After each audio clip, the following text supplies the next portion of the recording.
Hey guys, today I'm gonna walk you through how to subscribe to Amazon Prime Video. So guys, stick around till the end to fully understand the step and you'll be able to enjoy your favorite movies and show. So first thing that you will do is simply go ahead and open up a web browser into your phone. So just tap on the URL at the top and search for amazonvideo.com. So guys, from here, just simply tap on the profile icon on the top right and tap on sign in and just simply sign in into your account by providing your email and a password, or if you don't have an account, just simply create one. So once you are signed in, just tap on the profile icon again on the top right and go to account and settings. And from here, you will see your membership and tap on sign up.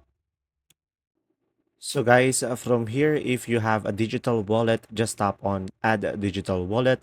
Or if you want to add a credit or a debit card, just simply provide the name of the card and provide the card number. And then from there, just provide the expiration date into your debit or a credit card. So guys, from here, just simply apply or add your payment method to subscribe to Amazon Prime Video.